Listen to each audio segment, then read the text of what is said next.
Hi, I'm Caroline, and sadly I had to cancel a trip to Spain and Portugal over my school's October half term.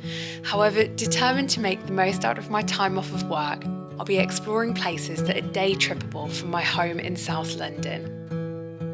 Over the last few episodes, I've taken to two wheels and gone in search of the wonderful, wild New Forest ponies.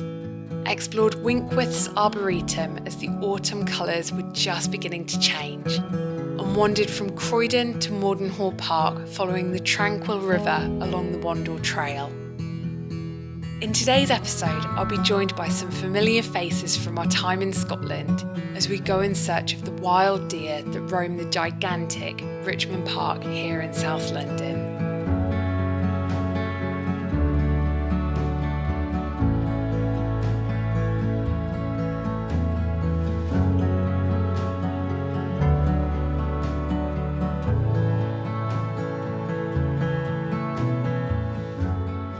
Morning and welcome to Richmond Park. Today is looking set to be a relatively fine day. The sun's just ever so slightly trying to peek through what is quite a hazy sky.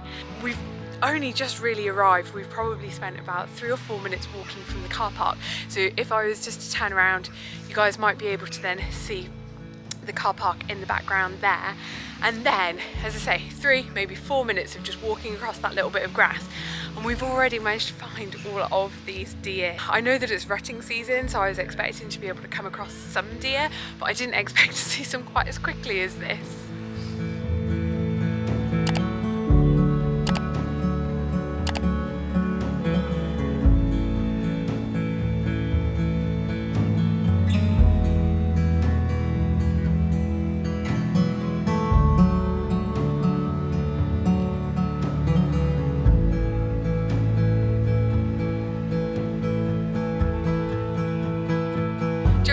In Richmond Park are my really good friends Jay and Jenny, who you may remember from our adventures together up in Scotland. They're going to say hi, and I think Jay's also got a little bit to talk about with regards to the area that we're in at the moment.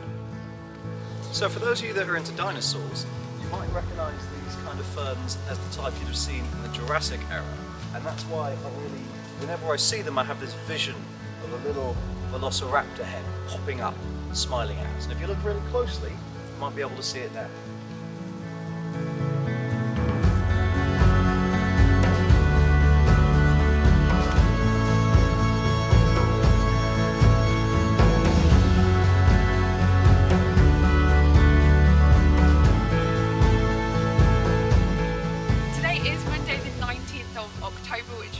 Whilst the deer cull starts at the beginning of November, we are all good to go inside the Isabella Plantation.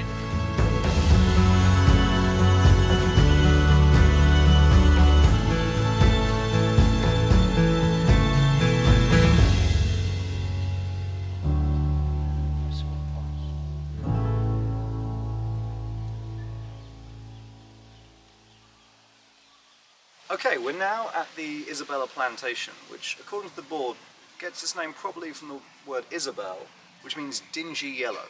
So I'm really sorry if your name is Isabel, apparently that's what it's from. Now, I always thought that Isabella took its name from the Greek and Latin word iso, which just means equal, like isosceles, and bella, which is war, so equal war, which I've got to say sounds far, far cooler than dingy yellow, but apparently that's where it comes from.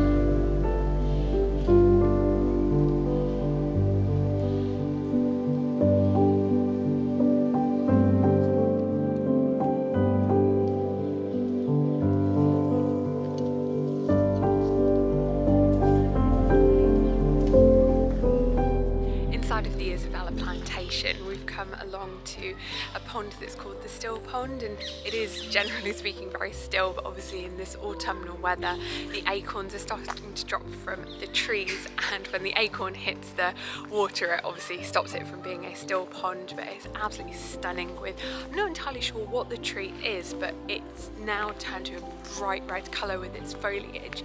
It's just absolutely stunning inside of here. The vast majority of the trees are either still green or turning to yellow, but just every now and again we'll come across one that's bright red. And I just assumed that Richmond Park, you know, was open meadows and I suppose some like green forests with some deer in there, but this plantation, the Isabella Plantation, is stunning.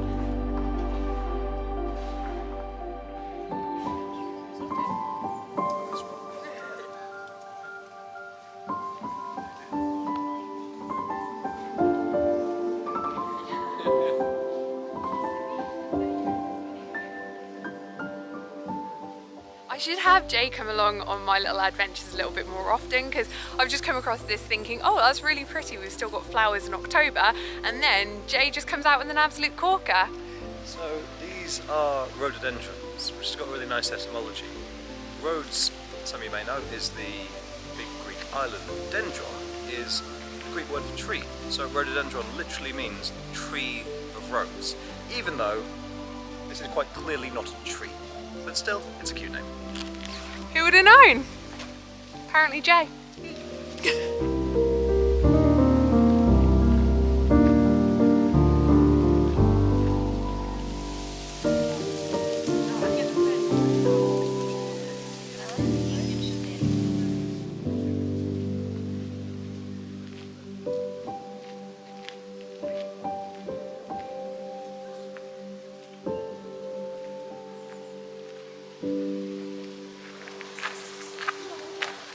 Colours are beautiful. I was not expecting to see something like that in here.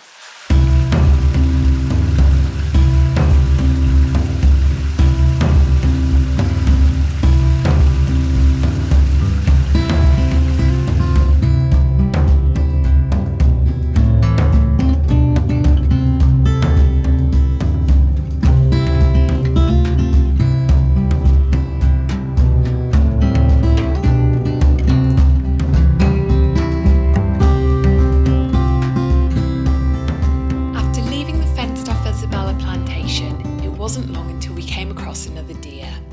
This one was a little more active, so we hung around a while as we watched it make its way through the ferns, munching on the plants as it went. Unlike our experience of deer in the Scottish Highlands, it quickly became apparent that the Richmond Park deer really don't care about humans, as this guy happily came closer.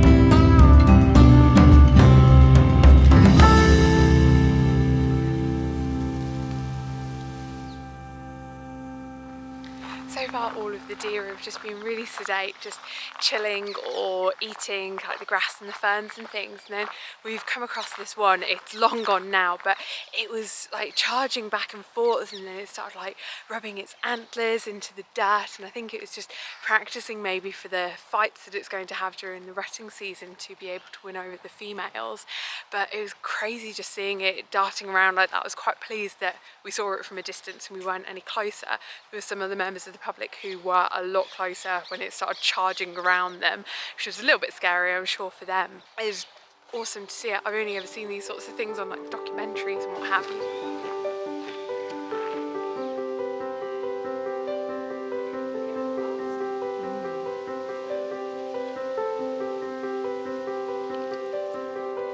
The deer has a little friend, Little magpie. What they do is turn around and just take a bite down.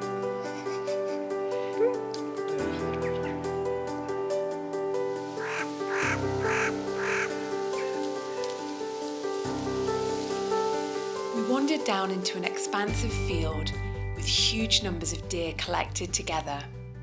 There was one lone stag sat off to the side in the shade of a glorious autumnal-looking tree. Not fazed at all by anything going on around him, but maybe that had something to do with the knowledge of how threatening he must look to everyone with those magnificent antlers.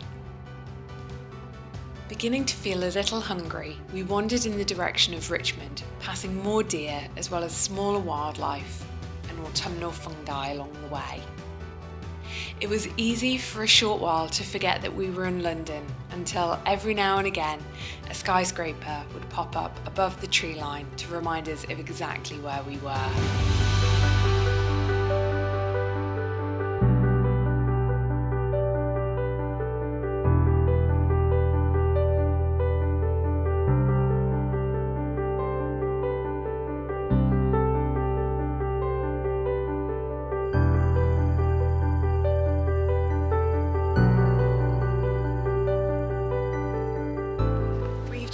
Much later than planned pub lunch here in Richmond, which is just outside of the park. But we've decided that we're not actually going to head back through the park because we've realised if we come into these terraced gardens, it's going to take us down to the River Thames, and to get back to the car park we're deciding to go for a bit of a wander along the River Thames in order to be able to just have, I guess, a little bit of a change of scenery.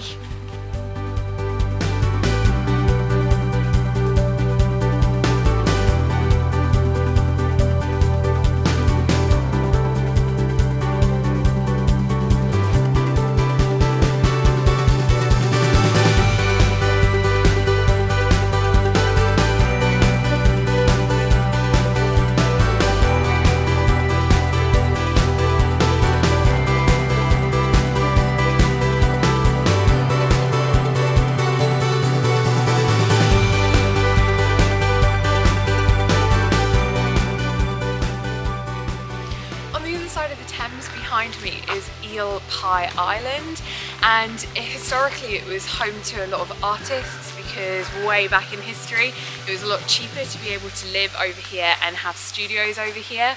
These days, obviously, being right on the side of the Thames is actually seen as a really lovely thing, so the property prices have rocketed and the artists are long gone, but there's still quite a lot of studios on that side of the river, and they open up every once in a while across the year, so you can go and have a look in them.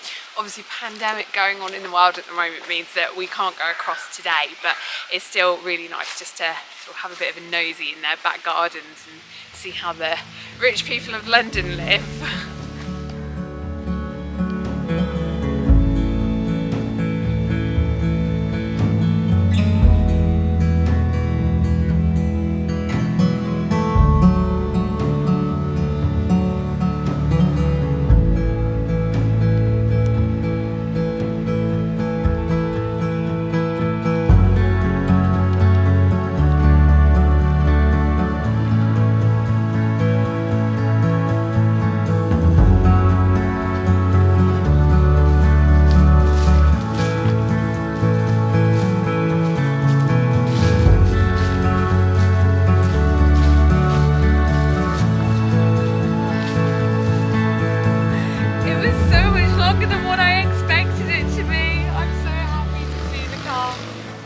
And I think that's going to be the end of the video because I'm absolutely exhausted.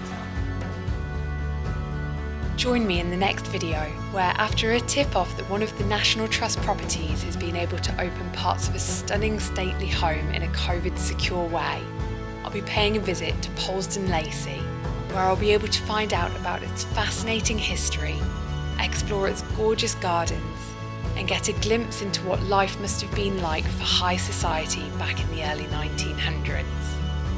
If you've not done so already, be sure to hit that subscribe button so you can join me in my autumnal adventures.